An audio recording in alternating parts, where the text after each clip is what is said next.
दोस्तों इस वीडियो में बजट को बहुत ही आसान तरीके से समझाने का प्रयास करूंगा। बजट क्या है, बजट क्यों लाई जाती है, सारे पॉइंट्स को बहुत ही सरल तरीका से आपको समझाऊंगा, तो वीडियो को लास्ट तक बने रहिए। नमस्कार दोस्तों, मेरा नाम है विक्रम जबरान। वीडियो की सीरीज में आपका स्वागत है। दोस्तों वीडियो की शुरुआत करें उससे पहले 22-23 की कुछ बजट की कुछ हाईलाइट्स है, इसको पहले आप देख लीजिए। जैसे 5G आने वाली है, क्रिप्टो करेंसी की निवेशकों के प्रॉफिट पे 30% की कर लगाया गया है, और आरबीआई अपनी एक वर्चुअल करेंसी लॉन्च करेगी, और 2500 किलोमीटर का हाईवे का निर्माण किए जाना है, 400 वंदे भारत ट्रेन चलाई जानी है, और पहले से 12वीं तक के बच्चों के एजुकेशन के लिए 200 चैनल बनाए जाने हैं। चलिए दोस्तों, अब समझते हैं कि बजट क्या होती है। दोस्तों देश के विकास के लिए और देश में रहने वाले नागरिकों के लिए शिक्षा, स्वास्थ्य, रोजगार, आवास जैसी जरूरतों को पूरा करना ये सरकार की जिम्मेदारी होती है, और सरकार इन जिम्मेदारी को पूरा करने के लिए सरकार को बजट लानी पड़ती है, क्योंकि जो टैक्स द्वारा जो देश के पास पैसे जमा होती है उसे सरकार सीधे तौर पर यूज नहीं कर सकती, उसके लिए सरकार को बजट लानी पड़ती है। अब दोस्तों बात आती है कि बजट क्या है। दोस्तों बजट को सरल तरीका में इस प्रकार से समझ लीजिए कि टैक्स द्वारा जो पैसे देश के पास जमा होती है, सरकार अपनी इच्छा अनुसार उसे, अपने मर्जी के अनुसार उसे यूज नहीं कर सकती, और सरकार इन सभी जरूरतों को पूरा करने के लिए सरकार को पैसे यूज करनी पड़ेगी। इसके लिए सरकार को एक वार्षिक वित्तीय विवरण लाना पड़ता है, जो संसद के दोनों सदनों में पास कराया जाना होता है। उसके बाद जब सदनों द्वारा इसे जब परमिशन मिलती है, तब सरकार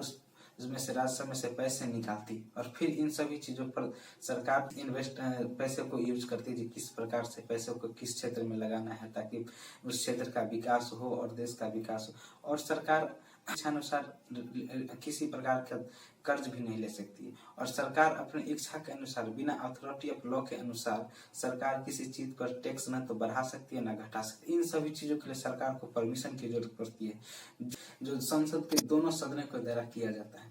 दोस्तों राष्ट्र में जो पैसे जमा होती है वो सामान्यतः सीमा शुल्क, उत्पाद शुल्क और कंपनियों पर लगाया गया टैक्स और देश के नागरिकों द्वारा दिया गया टैक्स होती है, और कई सारे प्रत्यक्ष और अप्रत्यक्ष टैक्स भी होते। सदन में परमिशन नहीं मिलती तब तक सरकार इन पैसों का यूज नहीं कर सकती।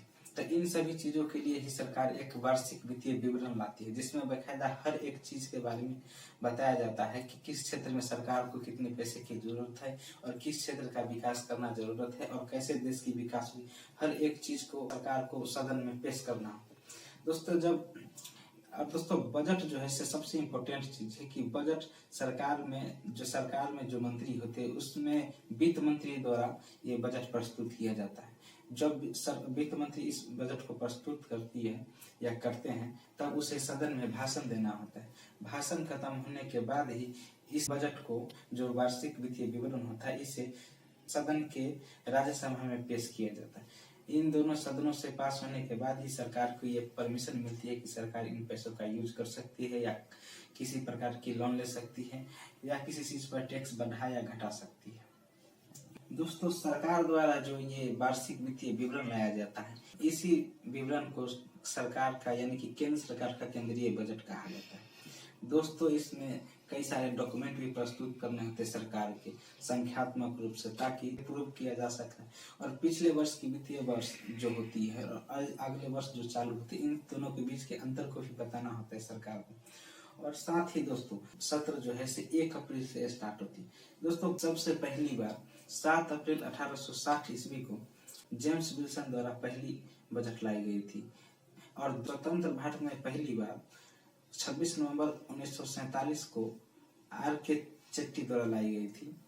ये बहुत ही पहले लाई गई थी। दोस्तों अभी तक जो है बजट लमसम 73 बार आ चुकी है, और इस बार भी बजट निर्मला सीतारमन द्वारा 22 और 23 का भी बजट चौथी बार लाई गई है। दोस्तों इसमें लोगों को कई सारे उम्मीद होती है कि उसके लिए कुछ होगी या उसके लिए कुछ आएगी, क्योंकि ये सीधे सीधे देश की नागरिकों के साथ जुड़ी हुई होती है और देश के विकास के लिए जुड़ी हुई होती है। इन सभी बातों के कारण ही लोग हर वर्ष सरकार की अगली दिशाओं पे अपनी नजर गड़ाए बैठिए, ताकि उनके कुछ फायदे की बात उसमें आए। दोस्तों हर वर्ष 1 अप्रैल से सत्र शुरू होती है, यानी कि अगले वर्ष की शुरुआत सरकार की नज़रों में 1 अप्रैल से होती है। लेकिन इस साल की जूरी बजट इससे पहले ही पेश की जाती है और सदन इस समय रहते इस बजट को वोटिंग नहीं करा पाती है या समझिए पास नहीं करा पाती है।